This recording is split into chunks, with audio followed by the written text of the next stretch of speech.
Speaking of resources on the map, Melio is taken away, and everyone draft has started as we can see. Supports being banned first, Melio and Braum, and admin, if he were still on the desk, would be sad to see Braum go.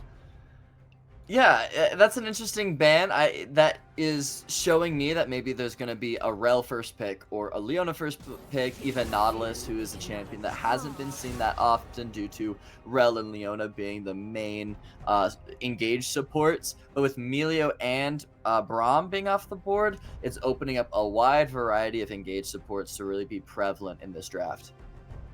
Syndra and Amumu taken away. I appreciate Amumu being banned. We saw him in game number 1 be truly effective, and he's also a really simple champion to pilot, and so taking him away from Gizmo I think is a good choice. Shen also used to great effect by Blorsif in game number 2, so I respect that one as well. And then Renekton as a ban to take away one of the safe top lane blind picks. The only other ones that are really on the board right now are things like the Cassante. Rumble is still prevalent. I don't know how big this patch has really affected him, but I know that he is still a really strong champion that I know a lot of players love to pick up and get as an early prio. But instead it's a Sivir first pick, which for me is raising a couple questions because Sivir's biggest counter, Alistar, is still on the board, and a lot of the Alistar counters are off the board from the early bans. Yeah, and even if you don't pick that one up, I think that Leona is another really big counter to the Sivir with the two forms of CC. You know, just like Alistar, you're only able to block the headbutt or the pulverize, but instead it's the Zilean locked in. That's, man, it's surprise after surprise today. Already we get the Sivir, which is surprising, and then it's the Zilean locked in too. T-Van, please. Yeah, Zilean's a sick pick. If you're a really good Zilean player, I feel like he's a really strong support. And with a lot of the engaged supports being being nerfed recently, you're giving way to a lot of these enchanter supports. Zilean paired with Ashe is going to give a lot of utility for Ashe to be able to space someone like Sivir. That movement speed for Ashe to play around is like, you'll feel like your ruler, being able to just space on everybody, especially with the lack of attack range that Sivir has. I feel like this bot lane 2v2 is going to be really difficult for the Sivir to interact, especially now that they're dropping support to the second phase. The support champ pool is probably going to be pinched pretty hard, and I'm a little worried about how they're able to recover this draft so far. Yeah, and just like you said, the pinching of the support position, unless they're going old school and grabbing the J4 as the support, they don't really have the items and runes set up for that anymore, so probably not. But I really like this answer. Poppy does a lot to stop J4. Yeah, I love that Poppy pick. I mean, she also is a really proactive early jungler that can out-clear Jarvan. Poppy almost does what Jarvan does, but has a lot more paths to go down. She clears Jarvan, I think, about 10 seconds faster. She's able to play the same early ganks that he does, but also prevents the early ganks he does with Poppy W. So love this pickup, just a direct counter. Really hoping to see this Poppy get really active on the map and hopefully play towards bot side so far. Yeah, bot side is definitely going to be strong for Slick. We talked already about Rigby being a great player, but then with the champions they've drafted, the amount of utility, the slows, and the speed ups coming from the Zilean, and just Ashe's natural ability to slow, it's going to be really, really strong. But talk to me while we're in our last ban here about the Yorick, because I have become more of a fan of playing Yorick, but I don't know if it really fits in at this point. Yeah, I mean, to be fair, and I will preface this, I have a big mental block against Yorick. I hate that champion. Anytime he's, well, okay, and it is my solo queue experience where it's like, so I'm a support player, right? So anytime I'm playing support, before I can even get a roam timer top, Yorick just becomes a side laning beast that I can't deal with anymore. And so it always feels like no matter what lead I get bot lane, the Yorick's already at my inhibitor at 15 minutes. But I do kind of agree with you. So far, Yorick's identity kind of counters what Jarvan and Sivir want to do. Sivir's a huge team fighting champion, so is Jarvan, and Yorick does not want his teammates to team fight at all. And we're going to be seeing two champions that can really play into this team-fighting identity of Jarvan Sivir, but nothing to really support the Yorick. I was expecting maybe an engaged support, or maybe even like a roaming support like a Bard or Pike to support Yorick on side, but instead it's going to be a Karma to try to prevent the lead of Ashe to snowball, is my guess.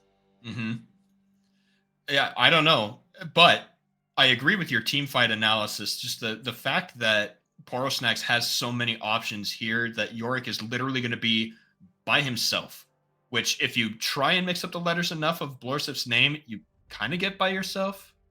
Maybe. I don't know. If I But squint. yeah. But I really like the Gwen here. Like I said, I've been liking playing Yorick, but I love playing Gwen. I think she is a champion designed to be fun to pilot. And in addition to that, she's a great answer to the Yorick. Her Q able to deal so much damage when you get it all stacked up. The attack speed on her E means that she can one shot the little minion, the ghouls. That's what they're called, the ghouls, and just a lot of fun. It's gonna. I don't think we've seen a Gwen in PLC so far, so just more surprises and more fun in the drafts as today continues to deliver. Yeah, and I think something about Gwen into Yorick that I also want to explore is that she has a really good use of wave clear. Like you said, her Q, her snip snip does a lot of damage onto wave, but also she's able to use her ulti to clear waves if she needs to like not interact with the wave at all. Just throw it away from behind tower, just clear the wave as soon as possible and leave in case Yorick is maybe playing around a dive with Jarvan and Karma roaming up there. But also she kind of counters what blue side's team comp is playing into if they decide to fight. If they're trying to play around Barons or Dragons, Gwen can really discombobulate their team. Jarvan's going in on one side, and Gwen can kind of play in between Jarvan's engage and then the rest of the back line. Veigar and Sivir don't really have any answers against Gwen, especially when she goes into her Shroud, allowing Ashe and Zilean to be able to get a lot of free hitting on what is a pseudo tank like Jarvan, and then get a lot of uptime on that low range backline. So far, I really do have to favor Red Side's draft. Yeah, the draft itself, I would agree, but we have been surprised before, so we can't count out the Poro-Snax, especially if we do happen to have just the coming together, right? If they start a team fight while two people are answering the Yorick up on one of the side lanes, then they might be able to pull out that team fight and transition it to an objective of some kind. Or if Yorick builds a different way and becomes a team fighter, which I have done myself. It's been on ARAM, so we'll take that for what it's worth. All right, everybody, we were able to get our lobby built back up, and we are in the last bits of Champion Select. Just got to get it locked in with our runes and such, making sure that everyone is where they need to be. But go ahead. I do want to point out something that you also mentioned is I think the linchpin for Poro-Snax is going to be this Yorick, and this is where my eyes are going to be as the color, is seeing how they play around his split push. Yeah, I think Red or Slick's team has a lot easier of a draft to play because it's just very team fight centric. Just run at them with an Ashe ulti, Gwen's ghosting, Poppy's flash Eing somebody, and then some people die, Aurelion Sol's just killing everyone. Yes, that is easy to play. However, like you're mentioning, Yorick is going to be putting a lot of pressure on this map, and I don't really know if Slick will have the capabilities to be able to answer Yorick. Like we're talking about, Gwen is that person that can match it, but late game, if Yorick is able to get a couple leads, maybe some early Jarvan ganks, some dives happening against Gwen when she's squishy, when she's a little bit weaker, this Yorick might be a monster that they can't control at all.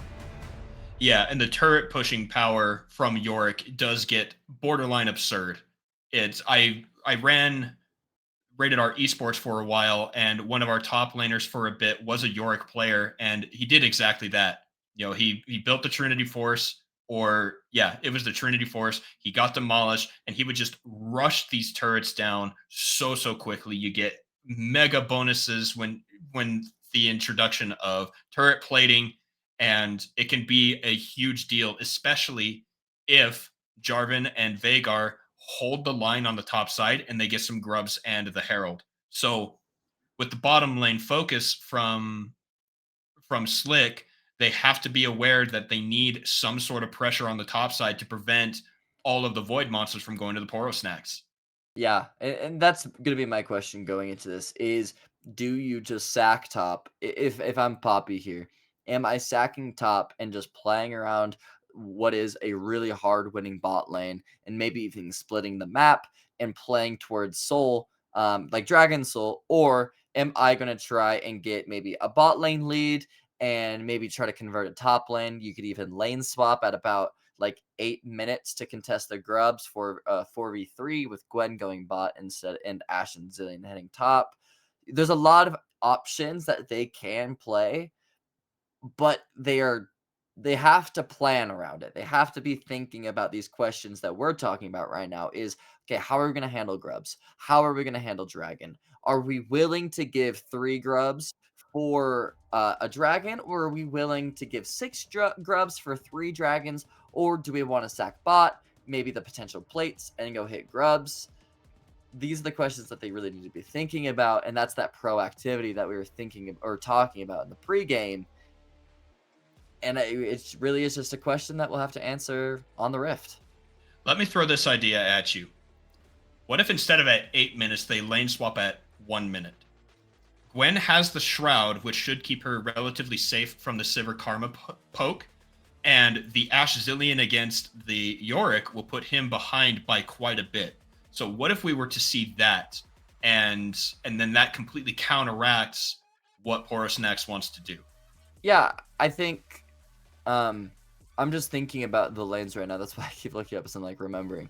I think both sides can dive the top in really easily. I think Gwen going Shroud level 1 means that she can't contest the dive at all. That's why a champion like Cassante is so good in this lane swap meta, is his W makes him unstoppable, and he's able to displace the dive and displace the wave to be able to contest it. Whereas Gwen, the Shroud, yes, it's going to block a monster Q, but if you use it and burn it early, then you can just dive her later on with a swag flag from Jarvan, but it's actually a flash. Speaking of, it's a flash forward onto the stun. Trashlord taking quite a lot of damage. Dust Teams is there. Flash forward from Rigby. One more auto. It's first blood for Slick. And that's what we need to see if they're going to beat the pushing. And they're going to be getting a lot of wards down in this topside jungle as well. We got a ward. The pixel ward that Poppy dropped on her recall isn't as useful in the early game, but that ward on blue buff is going to be giving Slick so much information. They know exactly what Jarvan's game plan is going to be, because if they see it if they see him on blue buff off rip, then they know, okay, his options are 3 camp at the top or going full clear bot. If they don't see him on blue, then they can assume he's either on red or he's on Raptors, and then the timings are played off from there. Also, getting that early gold for Slick, I mean, you can't complain about that. No, and especially with Dust Teams having the Hex Flash as well, using that off cooldown, even there in the jungle, to make sure that he has that as soon as possible for re-engaging. A lot of good things coming out of Slick here in the first 2 minutes, and it's really, really cool to see the adaptations and the changes between every game. I will say, because that's our first invade. Everything else has been the battle fan. I mean, we'll take it. I mean, I love me some early level 1s. I do think that level 1 is a place where you can really... There's a lot of advantages that you can be getting in level 1, whether it just be fighting for a mid bush for bot or top and getting wards there, getting wards on Raptors and things like that. But if you're also able to get a flash, like Veigar's flash, the super immobile mage, that's going to be putting a lot of pressure on a mid lane that should just be chilling and scaling. So instead of them going even, it's going to be an attack on bot. Rigby disengages on Gizmo with the time bombs. A good attempt. Jarvan is very strong level 2 with the red buff. But like you said, Poppy clears faster. And so Jarvan is unable to make the impact there on the bottom side. And look at Poppy, she's sprinting to these Raptors. He's able to press tab, say, okay, Jarvan has 2 camps here. I can, oh, actually, okay. I thought he was going to invade the Raptors, which I would have loved, but instead it's actually going to be a 3 camp and a bot gank. He is level 3, so if it ends up being a 3v3, No it's not spell worth it. shield. Watermelon flashes perfectly when the heroic charge is cast. Beautiful play by her. Great flash, but that now makes Sivir impossible to play at this point. You have a Karma that's able to maybe get a little bit of pressure off of you, but like you're saying, Zillion and Ashe outspace them so in much. Under the turret. Kiki picks up a solo kill onto Blorsif. She had the he had the snip ready, and he took it. These side lanes are just so giga doomed, bro. Look at look at that wave that he was missing topside, and yeah, look at how Sivir can't interact with the wave. The speed up of Zillion is able to give Ashe so much space to play with, and they're desperately trying to crash, but with Sivir using a lot of mana on that early gank, as well as using the flash, Rigby and Guillotine are able to contest the wave quite a bit. This is exactly what we like to see at the PLC. By the way, T-Van, in your casting debut, this is almost every game. Like, cool. Almost every single one. Game number 2 today had a very slow start, but we're 4 minutes in with 2 kills. Eventually, we're going to get to 2 kills a minute in at least one of our games today. And I love it. You know what? I'll take it. Sometimes I do get a little bored of watching an LCK game where first blood is at like 12 minutes. As much as I do nerd out about the little details that they're getting, like, oh, they're getting Raptors. Wow, a jungler has 50 gold more than the other jungler. Whoa! Yeah, exactly. And that is kind of fun, but I do like having a solo bolo in the top lane on the 3rd wave crash, able to give Gwen a huge cheater. I will say Gwen not having TP is a bit of a shocker for me because, like we were talking about before, the linchpin is going to be the side laning Yorick, and if Gwen is forced to stay top, Yorick is able to maybe crash like a tier 2, big wave under tier 2, and Gwen can't match the TP. That could be a disastrous team fight. But at this point, a Yorick at 11 CS just has a glowing moat in his pocket. What is he really going to add to the squad? Yeah, so it's going to be the time button, which is ironic because Zillion is on the other team. But when Blorsif is able to get items and later on in the game present the typical Yorick problems for the enemy team, that's when that's going to become super relevant. Rigby going on to Psych. Honey Guillotine does land a bomb, but it's not going to do a whole lot as Poro-Snax have transitioned over to the Drake. I think that's actually really clever. Yeah, they just know that they have the advantage bot, but speaking top of advantage, side, Kiki has ult already, 2 full levels up, 30 CS up as well, and just able to bully Blorsif off the wave, and that's what you want to see if you're playing against a Yorick or any split pusher. If it's a Nasus, if it's a Yasuo, Yone, doesn't matter. You want to see him off the wave. Well, you're going to be seeing deja vu here. Blorsif is arguing with himself whether or not he's going to recall, and he's recalling so late. So here's a huge stacked wave that Gwen is able to crash. Now they get grubs here, but the biggest part is that Yorick is missing. I think that's a wave. I think that's like 3 built waves. Like, I genuinely think that was 20 CS, just not even being caught from XP, not being caught from gold, nothing gained from that. Yorick doesn't even recall for anything. The tempo there and the timing was really bad, and all Gwen is missing is a plate due to how fat of a wave that was. Yeah, great trade on the top side for Kiki. Flash from Psych as Rigby chases him down with that passive slowing him down, and Slick has the pressure. And now we need to see what they can do with it. Once the laning phase officially ends, how far can they take it? And honestly, the only real option that Poro-Snax have at this point is Jarvan. He has double longsword, so he's decently strong. I mean, he's behind Poppy because of the recall timings, but they're similar gold. If Jarvan starts getting... He needs to have burned a flash in the first clear so that he could be punishing those flashes right now. That's kind of that general jungle timing. We see that Sivir still doesn't have flash from that early gank that Poppy had. And Poppy should start collecting that bounty here soon with her clearing the blue buff, about to clear the Gromp. The eyes should be on bot lane here. And look how slow Rigby is taking this crash. He's probably waiting for this next wave to come in, crash on that next big wave, and it's going to be a dive from Poppy, and it's going to be a slaughter for the bot lane. And if he can pick up level 6 while he's chasing them away. Psych tries to get the root, but it is dodged out. There's level 6, and that's going to make it all the easier for Dust Teams to come in. They see him on the ward. Do they make it happen? First stun is dodged out. Watermelon flashes away, stunned against the wall by Dust Teams. No barrier. Oh, but Zillion throws down the Chrono Shift. Doesn't matter. Dust Teams is still alive, but Watermelon has to get out of there. Psych underneath the turret is going to try and stay here to soak up this experience, but that's another huge push from Slick. It's rushed. It's a little too rushed there from Slick. Dust Teams thinking that he had the damage to just shove the Sivir into the wall, but they didn't have Protom on the rotate yet. He needed to catch one more wave, and now it's going to be the response here from Poro-Snax. Gizmo and Psych are going in. Rigby gets Summoner healed. There is no ultimate, but the pop is there. Ultimate from Proton will stop Gizmo. Rigby flashes away. They pick up the kill, and Slick make it happen.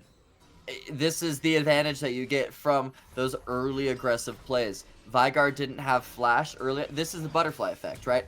Vigard didn't have flash level 1. Aurelion Sol was able to play really aggressive in lane due to the fact that Vigard doesn't have flash. He has that flash advantage, so he's able to play a little bit more ballsy. That inherently gives him a CS lead, which gives him that wave advantage to have recalls that he wants to have and not playing reactive to recalls, able to let him have the first move to bot lane, recover a bot lane play that was messed up mechanically, not messed up in the macro wise, recover it, get a couple kills, and now what was the opportunity for Poro-Snax to come back into the game due to Slick's mistake is now what is the final nail in their coffin. Big swing from Slick. They got their 3 grubs. All they lost for it, like you said, was a plate up on the top side that they didn't take and a single Drake. But now they have a full Blade of the Ruined King plus the magical footwear on Rigby, meaning that he is going to be super, super strong, super, super early. Dust Teams is already here. They are going to spot him on his way in, but the stun from Honey Guillotine means that it's going to be another double kill, and Rigby is rich. And with Dragon coming up in about 40-30 seconds, we don't have that timer graphic, but from the gray little notion that's on the map, that's going to allow them to get a lot of plates, fall back on a Dragon, have good tempo to go into grubs here as well, if they choose to, and I think that they should. Rigby here on this recall should go top here, contest the grubs, really secure them, maybe even have Kiki go bot here, contest that. I think he can win 1v2, honestly, at this Rift Maker, and then probably take top tower with 6 grubs with Ashe Zillion. I don't think a 20 CS Yorick is able to do anything about that. Teleport coming out of the Poro-Snax. Dust Teams might be caught here. Honey Guillotine and Rigby are going to be in trouble. Blorsif does summon up the Maiden. Dust Teams is the first target. In goes the Cataclysm, but Honey Guillotine uses the Chrono Shift, saves Dust Team for now. He is going forward, but does he have enough? He is going to get the stun, but Trash Lord takes him down. A good attempt there from Poro-Snax. Flash forward into the knockup. Honey Guillotine going to take a lot of damage. Yorick is doing quite a bit. Rigby will get the kill onto Gizmo.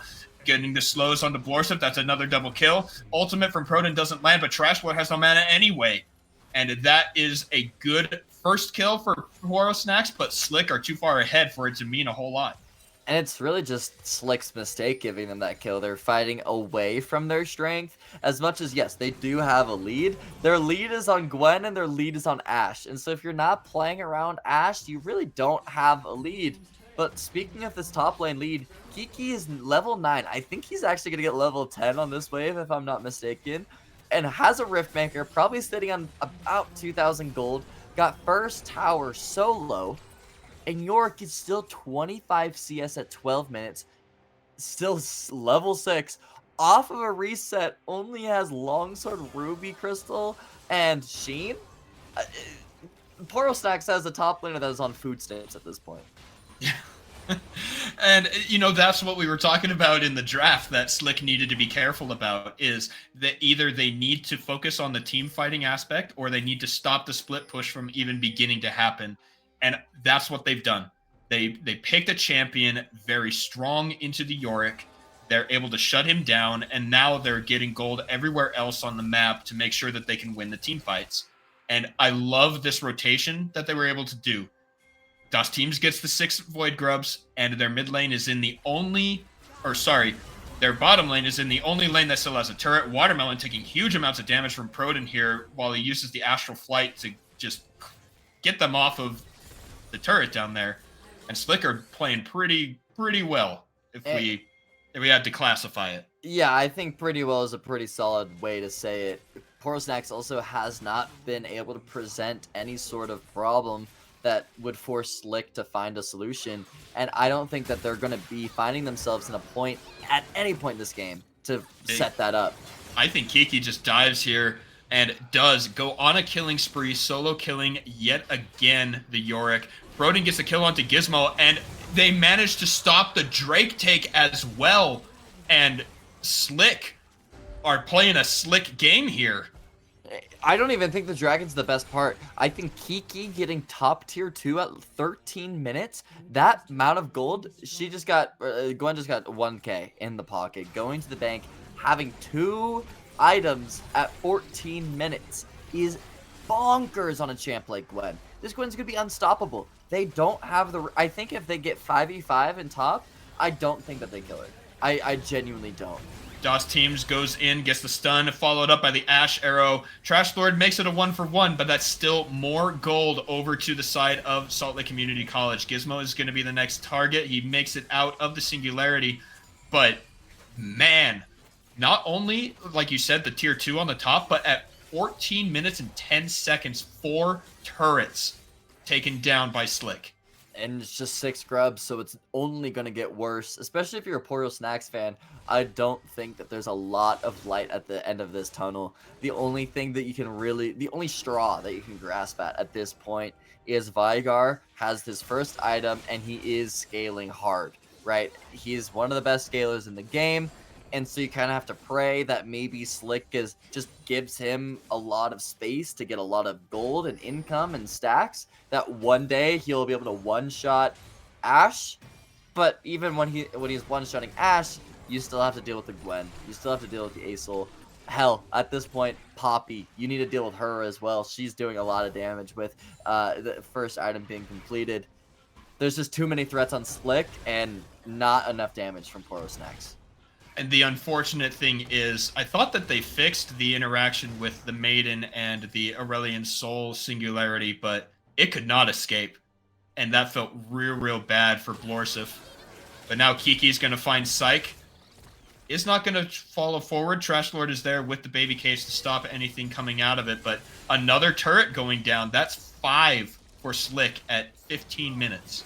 I mean, there's just no need for Kiki to push any sort of risk or any sort of maybe coin flip play to get a kill onto somebody like Psych, who's maybe worth 200 gold at this point. Get the flash. The rest of my team is getting mid tier 2. We're also getting Rift Herald, and now I can eventually get the rotation to bot tier 2. That Ash Arrow almost hit Trash Lord. He has a way to run away, but not before Kiki can kill him. In goes Gizmo. They jump on with the Cataclysm, and that's yet another turret. 16 minutes in. Herald is summoned in the mid lane, while 3 members of Slick are pushing bottom with those 6 grubs, and this is crazy. Oh, we don't know the interaction of Rift Herald. Got knocked out of the what's it called? The Yorick wall. Blorsif has to flash away. Proton's there to pick up the kill. Rigby goes legendary. DOS Teams is hit with the Zillion ult, and oh my goodness, at less than 17 minutes, we have broken inhibitors here. Rigby is getting really low. He flashes away. DOS Teams uses the Keeper's Verdict to knock away Gizmo. Kiki jumping in onto Trash Lord. It goes unstoppable. Now trying to fight Salty Watermelon. Slowed down by Proton. That's a double kill for Kiki. 2 inhibitors down. And the entirety of Slick are here in the enemy base. They're just fighting with this minion wave. Yeah. Psych goes down as well. And wow. Slick just pushing advantage over advantage. Stopping Gizmo from engaging. They've got damage down onto him. That's an ace. With the whole wave and 5 members, Slick take a very quick 17.5-minute victory over the Poro-Snax.